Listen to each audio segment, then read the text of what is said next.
Shalom semuanya. Pada tanggal 17 Agustus 2024, kita merayakan hari ulang tahun kemerdekaan Republik Indonesia yang ke-79.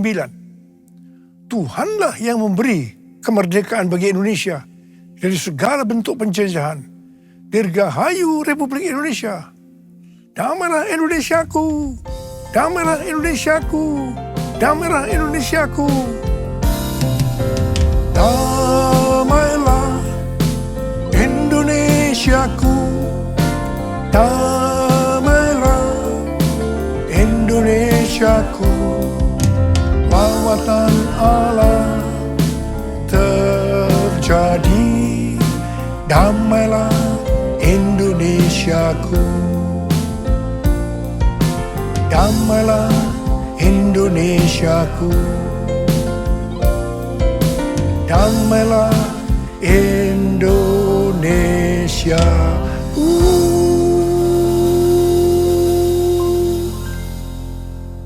Pada bulan Agustus yang merupakan bulan bersejarah bagi bangsa Indonesia, Tuhan juga mengingatkan kepada kita yang percaya bahwa kita sudah dimerdekakan dari penjajahan hukum dosa dan hukum maut. 2 Korintus 3 ayat 17 berkata, sebab Tuhan adalah roh, dan di mana ada roh Tuhan, di situ ada kemerdekaan. Haleluya! Supaya roh Allah ada di dalam kita, maka kita harus percaya kepada Tuhan Yesus dan menerima Dia sebagai Tuhan dan Juru Selamat kita. Tuhan sedang berbicara kepada kita tentang tahun 2033, bahwa pada tahun 2033, setiap orang, everyone, mendapat kesempatan untuk berjumpa secara autentik dengan Tuhan Yesus melalui kuasa dan hadirat Roh Kudus. Rick Warren mendapatkan bahwa goal untuk menyelesaikan amanat agung adalah tahun 2033. Sesuai dengan Matius 24 ayat 14 dikatakan bahwa kalau amanat agung sudah selesai, Tuhan Yesus datang kembali. Saya akan mengingatkan kita bahwa tugas utama kita sebagai orang percaya adalah menyelesaikan amanat agung. Artinya menjadikan semua bangsa murid Tuhan Yesus. Jesus for everyone. Jesus for everyone. Jesus for everyone. Jesus for everyone. Jesus for everyone. Jesus for everyone. Jesus for everyone. Jesus for everyone. Jesus for everyone. Jesus for everyone.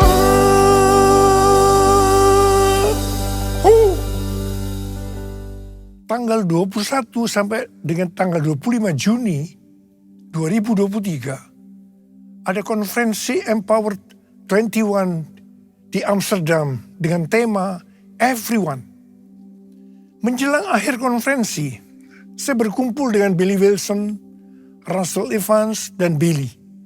Di situ saya menyampaikan visi yang Tuhan berikan kepada saya bahwa harus mengadakan Everyone Asia 2024 di SICC Indonesia pada tanggal 3 sampai dengan 5 Juli 2024.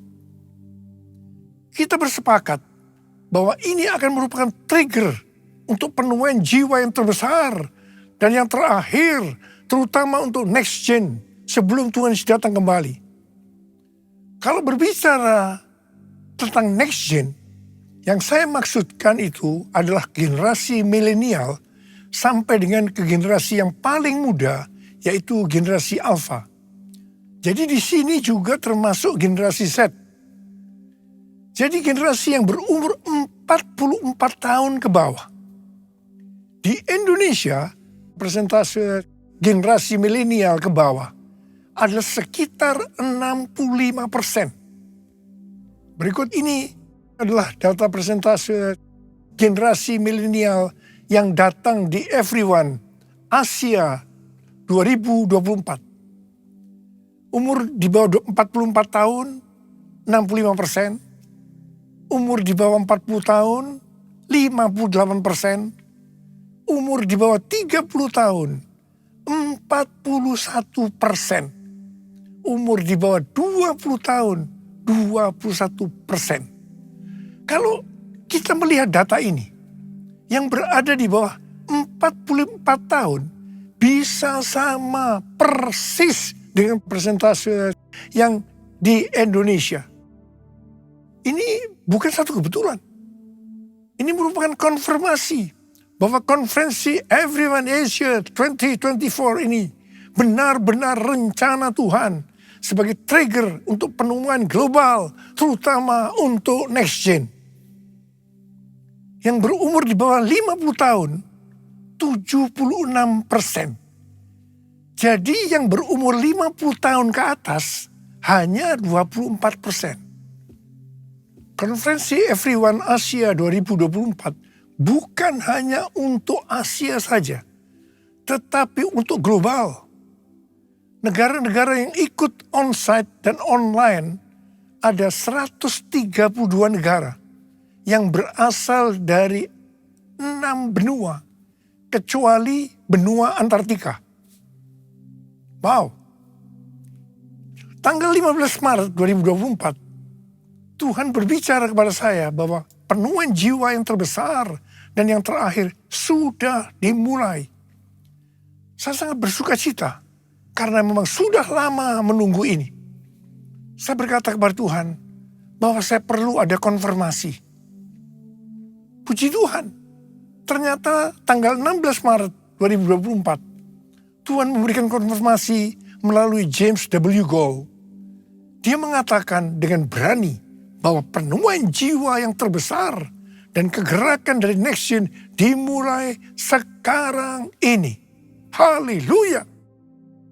Konfirmasi yang kedua saya terima melalui tema dari General Assembly Church of God ke-79 yang diadakan tanggal 8 sampai dengan 12 Juli 2024 di Indianapolis. Temanya adalah Harvest Now. Harvest Now. Jesus for everyone. Jesus for everyone. Jesus for everyone. Jesus for everyone. Jesus for everyone. Jesus for everyone. Jesus for everyone. Jesus for everyone. Jesus for everyone. Jesus for everyone.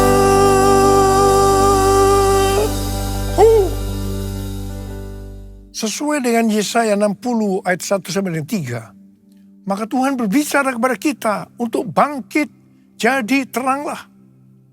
Bangkitlah, menjadi teranglah, sebab terangmu datang dan kemuliaan Tuhan terbit atasmu.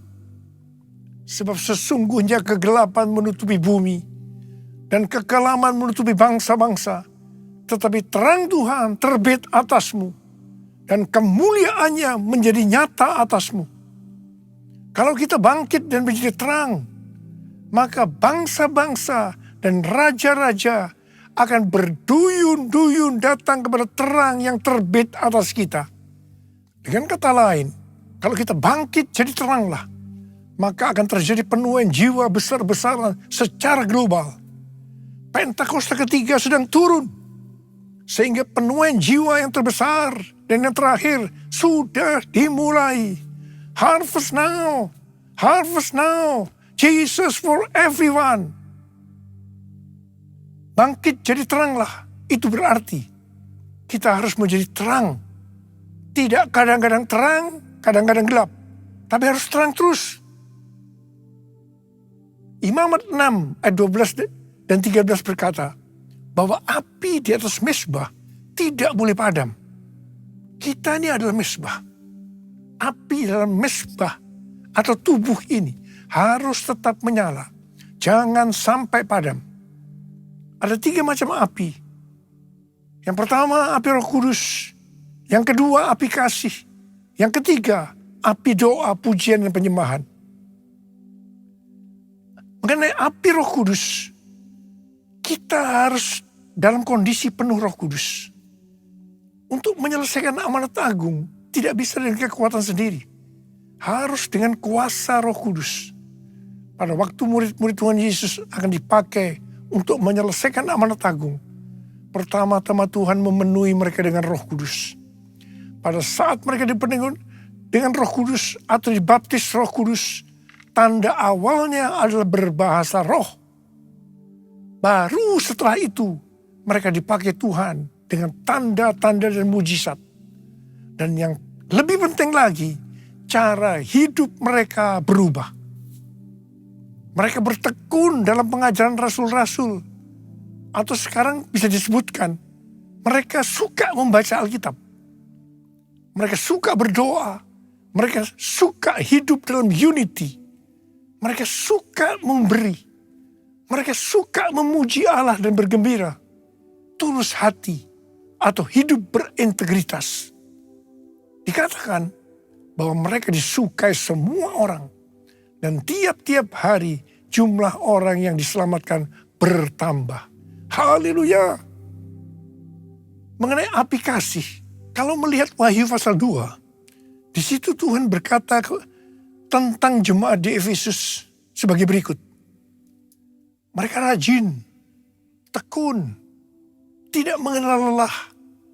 Mereka sabar menderita karena nama Yesus.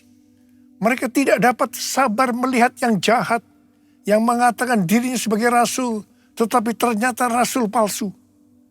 Mereka membenci perbuatan-perbuatan pengikut Nikolaus yang juga dibenci Tuhan.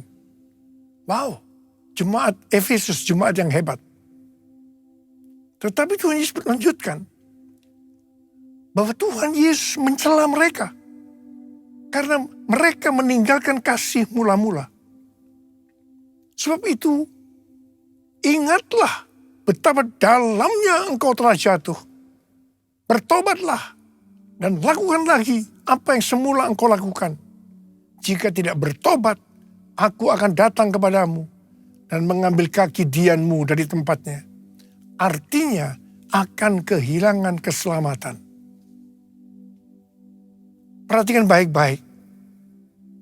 Apapun yang kita lakukan untuk melayani Tuhan, melayani pekerjaan Tuhan, kalau tidak didasarkan pada kasih mula-mula, Tuhan akan berkata kepada kita, betapa dalamnya engkau telah jatuh. Bertobat. Lakukan lagi apa yang semula engkau lakukan. Saya percaya setelah Everyone Asia ini, banyak orang yang mengalami kembali kepada kasih yang semula. Saya yakin banyak yang akan kembali sadar baca Alkitab, berdoa, memuji dan menyembah Tuhan. Roh yang menyala untuk melayani Tuhan, menyelesaikan amanat agung. Bangkit, jadi teranglah, harvest now. Kuasanya dicurahkan, berkatnya dilimpahkan, penuaian besar sungguh terjadi. Segala bangsa akan datang menyembah Yesus Tuhan, kemuliaan Tuhan telah turun. Kemuliaan Tuhan telah turun. Kemuliaan Tuhan telah turun. Sekarang kita akan berbicara tentang api doa, pujian, dan penyembahan. Pada waktu murid-murid Tuhan Yesus menantikan pencurahan Roh Kudus, yang saya sebutkan sebagai Pentakosta yang pertama, maka yang mereka lakukan adalah mereka semua bertekun dengan sehati dalam doa bersama-sama. Artinya, mereka berdoa, memuji, dan menyembah Tuhan dalam unity siang dan malam. Ini adalah prinsip restorasi Pondok Daud. Ini adalah prinsip menara doa. Gereja kita, GBI Jalan Jenderal Gatot Subroto, berumur 36 tahun. Tuhan memberikan DNA restorasi Pondok Daud. Doa pujian penyembahan bersama-sama dalam unity siang dan malam. Kalau 2000 tahun yang lalu murid-murid Tuhan Yesus melakukannya untuk menantikan pencurahan Roh Kudus Pentakosta pertama, maka kita melakukannya untuk mempersiapkan pencurahan Roh Kudus, yaitu Pentakosta ketiga. Pentakosta ketiga dimulai dengan doa, pujian, dan penyembahan bersama-sama dalam unity siang dan malam. Kisah Para Rasul 15, ayat 15 sampai dengan 18 berkata, hal itu sesuai dengan ucapan-ucapan para nabi, seperti yang tertulis, kemudian aku akan kembali dan membangunkan kembali Pondok Daud yang telah roboh, dan reruntuhannya akan kubangun kembali dan akan kuteguhkan, supaya semua orang lain mencari Tuhan, dan segala bangsa yang tidak mengenal Allah yang kusebut milikku. Demikianlah firman Tuhan yang melakukan semuanya ini, yang telah diketahui dari sejak semula. Tuhan merestorasi Pondok Daud supaya terjadi penuaian jiwa besar-besaran. Pada zaman Elia, orang Israel bertobat karena api Tuhan turun membakar kurban bakaran. Api Tuhan ini turun karena doa Elia. Namun, sebelum Elia berdoa, dia melakukan hal-hal sebagai berikut. Yang pertama, Elia memperbaiki mezbah Tuhan yang telah diruntuhkan. Untuk itu, Elia mengambil 12 batu yang berbicara 12 suku Israel. Ini berbicara tentang unity. Hari-hari ini, kalau mau melihat penuaian besar terjadi, gereja harus unity. Kita harus berkolaborasi. Supaya unity terjadi, gereja jangan hanya fokus kepada kepentingan dirinya sendiri, tetapi juga harus melihat kepentingan yang lain juga. Yang kedua, Elia memotong-motong lembu sebagai kurban bakaran dan meletakkannya di atas kayu di atas mezbah itu.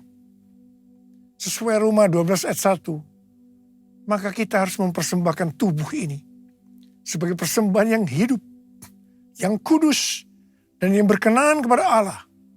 Itu adalah ibadah yang sejati. Hari-hari ini Tuhan membersihkan gerejanya, supaya gerejanya mempersembahkan kurban kepada Tuhan dalam kebenaran.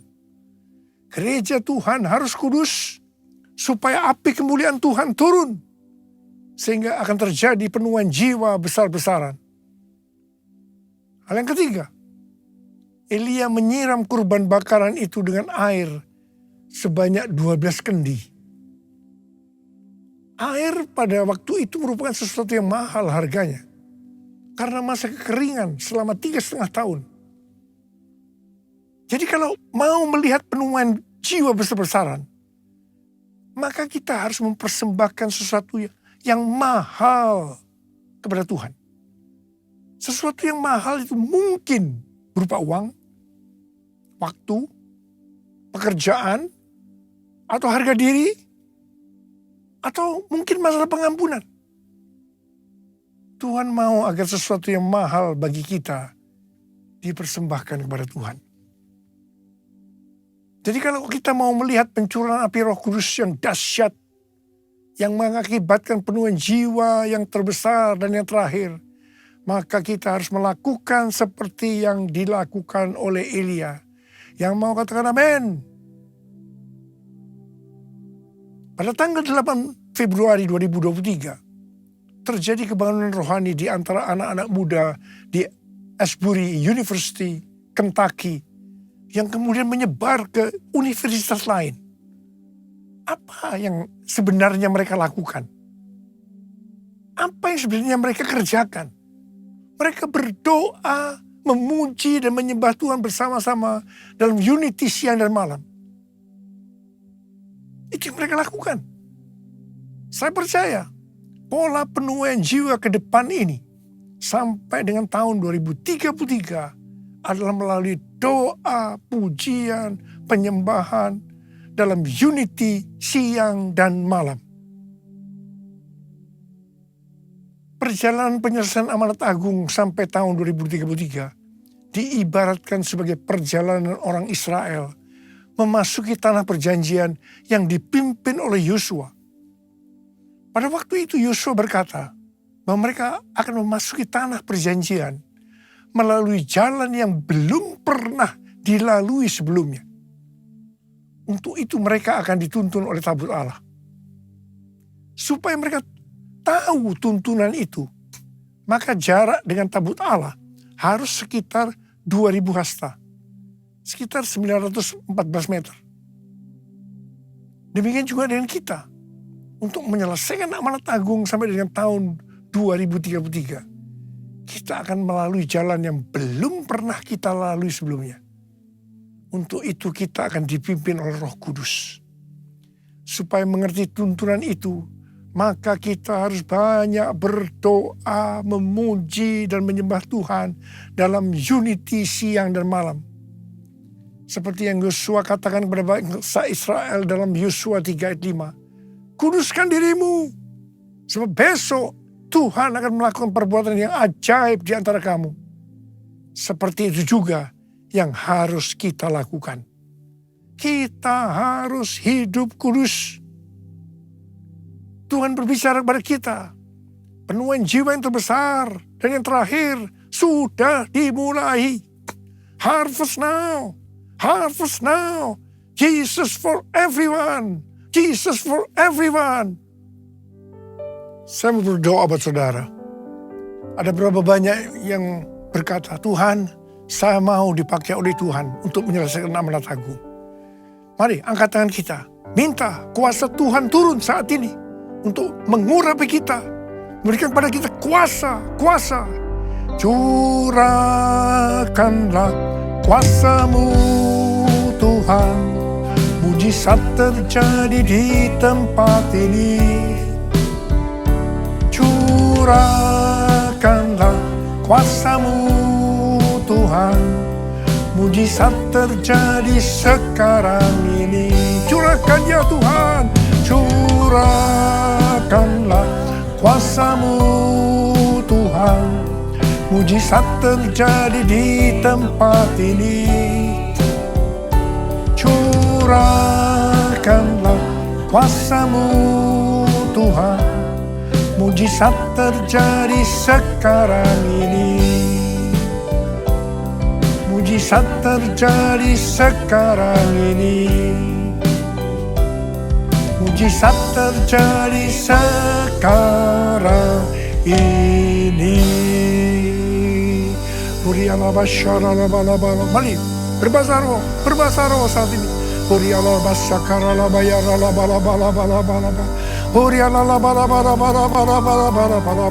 Tuhan, curahkan pengurapan-Mu, curahkan Tuhan pengurapan kuasa itu ya Tuhan, Kau berikan kepada kami. Kuasa, terima pengurapan Tuhan, terima. Terima.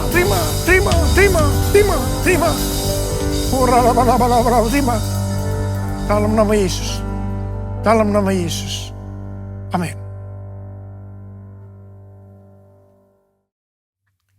Kita akan masuk dalam perjamuan kudus.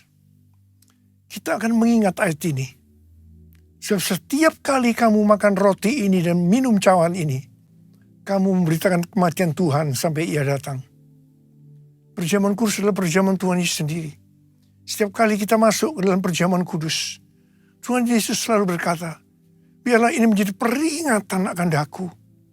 Karena itu mari, arahkan hati kita kepada kebaikan Tuhan. Kita akan mengingat kebaikan Tuhan. Turunkan kepala. Tuhan, siapakah kami ini sebelum kami mengenal Engkau? Kami semua orang berdosa. Upah dosa adalah maut, mati. Tapi Engkau yang tidak berdosa telah dijadikan dosa oleh karena kami. Engkau harus turun dari surga mulia, mati ganti kami dengan penderitaan yang luar biasa. Sungguh kalau kami pikirkan betapa baik yang Kau ya Aba. Kau jadikan kami sebagai anak-anak-Mu. Kau tuntun, Kau bela, Kau lindungi, Kau berkati. Engkau hajar kami juga kalau kami salah ya Tuhan. Sebab Engkau adalah Bapa kami. Engkau adalah Bapa. Terima kasih ya Aba. Terima kasih. Ya Bapa.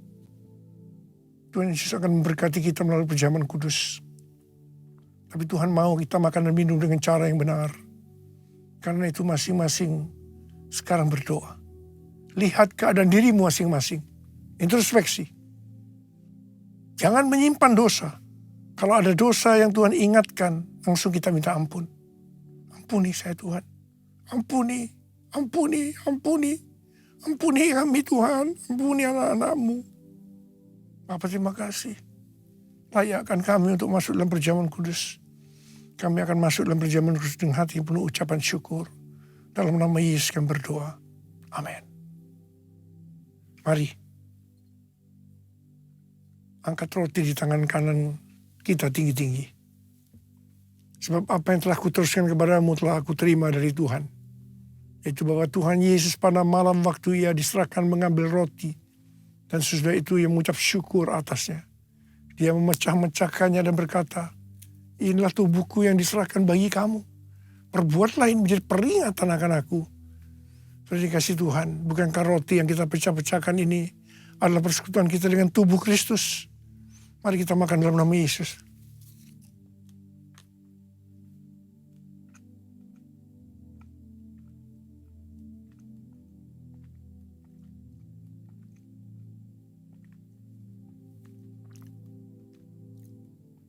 Angkat cawan di tangan kanan kita tinggi-tinggi. Demikian juga Ia mengambil cawan sudah makan lalu berkata, cawan ini adalah perjanjian baru yang dibenteraikan oleh darahku. Perbuatlah ini setiap kali kamu meminumnya menjadi peringatan akan aku. Saudara yang dikasihi Tuhan, bukan cawan pengucapan syukur yang atasnya kita ucapkan syukur adalah persekutuan kita dengan darah Yesus. Mari kita minum dalam nama Yesus.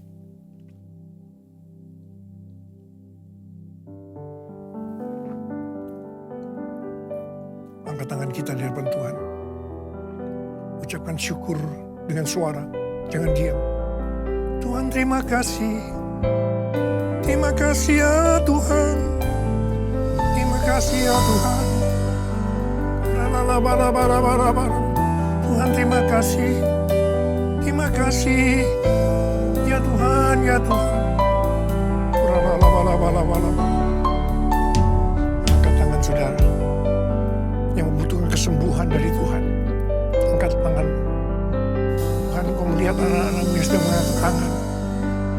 Engkau sedang menyembuhkan yang sakit. Engkau sedang membebaskan yang terikat. Engkau menghibur yang susah. Engkau menguatkan yang lemah. Engkau memberikan pengharapan-pengharapan yang baru. Bagi yang datang dengan keadaan putus pengharapan. Terima kesembuhan. Terima kesembuhan. Terima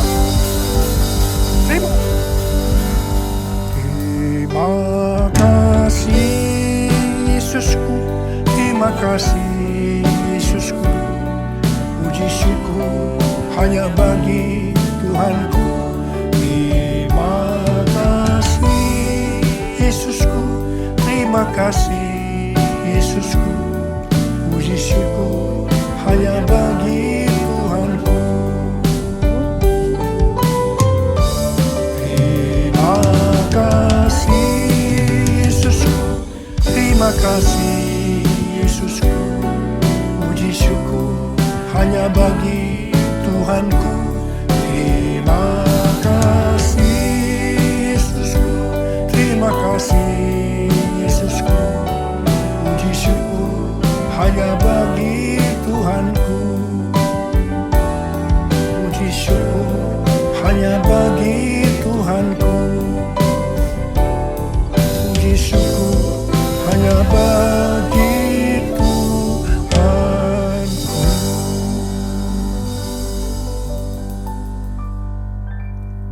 Terimalah berkat Tuhan. Kasih karunia yang berlimpah-limpah daripada Allah Bapa dalam Anak yang tunggal Yesus Kristus. Persekutuan yang manis dengan Roh Kudus menyertai kita semua. Mulai hari ini sampai Tuhan Yesus datang menjemput kita di awan-awan. Dan bahkan sampai selama-lamanya. Yang percaya bersama-sama katakan, Amin.